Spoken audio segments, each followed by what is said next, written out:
Minions are a great build this season because they're just good at farming everything. Whether you're thinking about tormented bosses, pits, infernal hordes, helltides, anything, minions are great at it. Now, minions aren't the best at anything, but they are very solid at everything. With no uber uniques, no normal uniques, you're going to be destroying tormented bosses, you're going to be destroying level 6 hordes, and once you get a little bit of gear, you're easily going to be farming 7 and 8 hordes, and this build just comes together so nicely. Now, the setup we're going to cover today is very similar to my rank 1 build last season, which is Shadow Mages. Shadow Mages are incredibly powerful, just like they were last season, but I think this season, the edge between Mages and Golem is even bigger because of Mage's ability to farm extremely quickly. This is particularly evident when you do Hordes. In Hordes, the Golem is kind of stuck constantly. You're trying to spam him to attack one thing, the mobs spawn away from him, you can't kill them. But mages are just constantly shooting everything. This means you're able to get a lot more points and farm a lot quicker. On top of that, mages just do more damage. Overall, this is a very solid, well-rounded build that has no real serious weaknesses. And overall, I recommend it. It's a good build, what can I say? Let's start by talking about a new aspect for this build, which is the aspect of Great Feast. This aspect is going to give you a 45% damage multiplier, but it's going to drain essence every second. To compensate for this, we actually just need 1-2 essence per second rolls on gear, and we can easily pay for this, giving us a nice 45% damage multiplier. As we get into the gear, it's important to keep in mind the most important stats, and I played the heck out of this build last season. I min-maxed everything, so let me tell you, by far, the most important stat is chance for Skeletal Mage to attack twice. This is the most important thing across any stat on your gear. You need to get a high roll of this, and ideally, you would masterwork this multiple times. I'm missing quite a bit of damage here because I haven't been able to masterwork it several times despite investing quite a bit of gold, but that's what you want to get. And the second most important thing that you need to do is you need to cap out Cult Leader, which means you need to get up to a 100% attack speed modifier for your minions. Now, the attack speed from minions comes from a couple of places. For starters, they inherit 100% of your attack speed. So if you come in here, you look at your attack speed, you see I have 60%, I have 10% from minions, so this is 70%. So you just add those two together, and then we have the aspect of Frenzied Dead, which is another 45%, which puts us over 100%, so we're getting all of the Cult Leader damage. For gear, it's very important to get good stats, believe it or not. What we're looking for on the helmet is intelligence, maximum life, and then essence per second. It's also really good to get a total armor roll, and then you want a corpse tendril size. Remember, with corpse tendrils, you can only get it up to a 100% size increase. So on all of these armor slots, when we're talking about utility rolls, get your corpse tendrils to 100%, then look for curse duration or curse size. I do want to say, while we're talking about the helmet, that the Harlequin is actually a pretty good alternative if you happen to have one.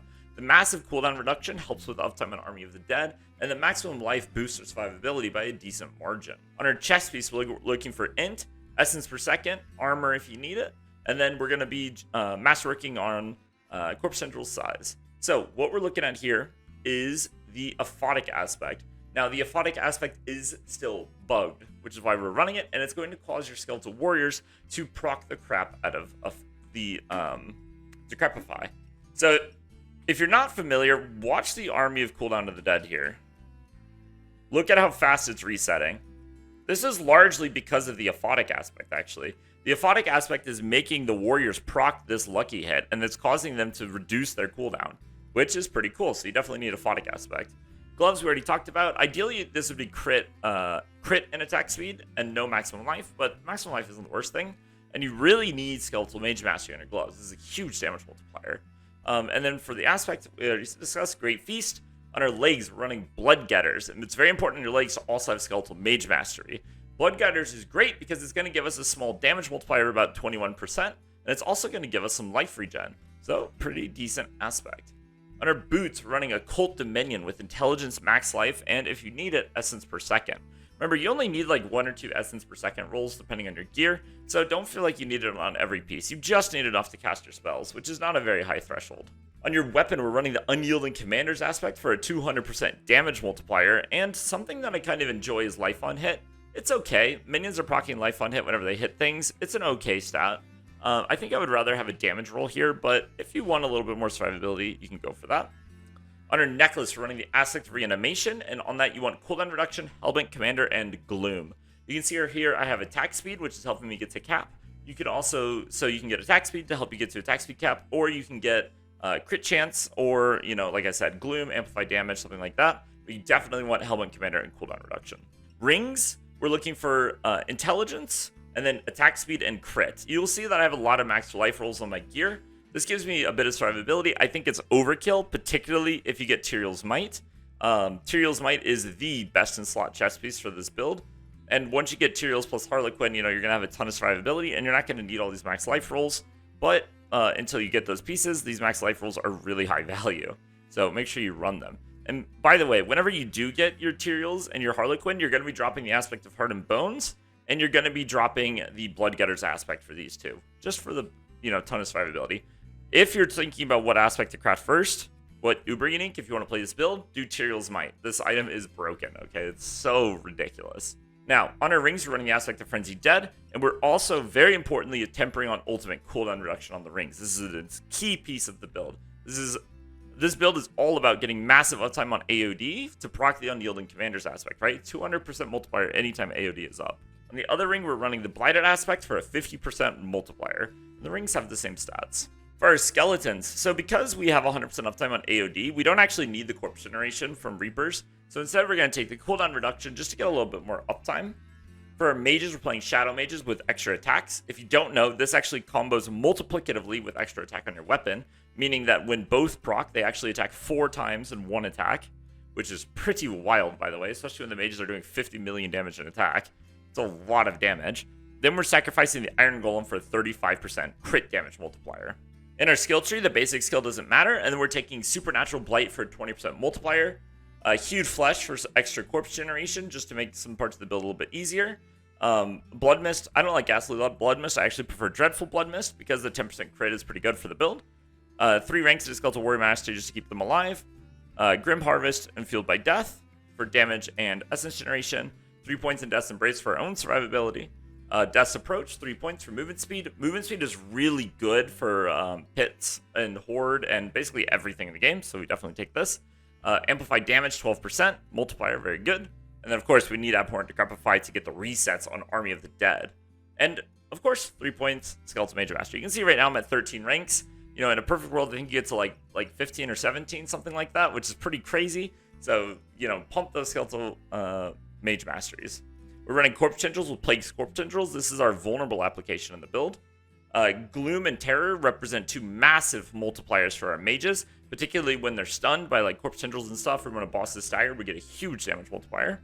Necrotic Carapace is going to fully fill our Fortify permanently, because whenever a Reaper spawn corpses, they're going to proc this. I'm sorry, rather, whenever our Army of the Dead spawns corpses, it will proc this.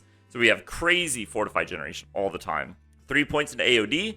You could theoretically take out this point of Supreme Army of the Dead, but I really like it because if your warriors ever die or if you get killed or something, it is really nice to just resummon them all. Inspiring Leader is really strong. It gives your minions 18% crit chance. And then Hellbent Commander, obviously nerfed because Blizzard is silly, but at least we still have a nice little damage multiplier here. Finally, for the key passive, I'm playing Shadow Blight. If you aren't able to get to attack speed cap, take Kalen's Edict just to make sure you get to 100% attack speed. Once you get there, you're going to want to play Shadow Blight just so you can play the Blighted aspect. On our Paragon, the important things to note are Cult Leader, so you need to make sure you get to 100% attack speed. Coming over here, we are playing Scent of Death, so whenever you're not near corpses, you're going to do bonus damage, so something to maybe think about when you're deciding where to position yourself. And then finally, we have Flesh Eater, so you need to make sure that you're spamming corpse consumption so that you're keeping up Flesh Eater all the time, so as much as you can anyway, to do your damage. So let's close out here by talking about the damage rotation of the build. So, as I've mentioned before, we want to always keep enemies cursed, right? This is the #1 thing, so that our warriors can proc Decrepify. So, curse enemies, and then always keep up Skeletal Priest buff. #1 priority, curse. #2, keep up Skeletal Priest buff. Third thing you want to do is throw a Blight. Then you want to Corpse Tendrils, and then you want an Army of the Dead. And you're just going to be doing crazy damage. Look at this damage. You see all these 50, 60 millions that are showing up here? Look how much damage this is.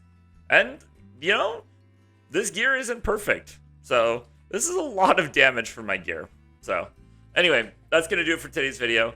I hope you enjoyed the minion build. I really like it. And yeah, I'll see you in the next one. Peace out, everybody.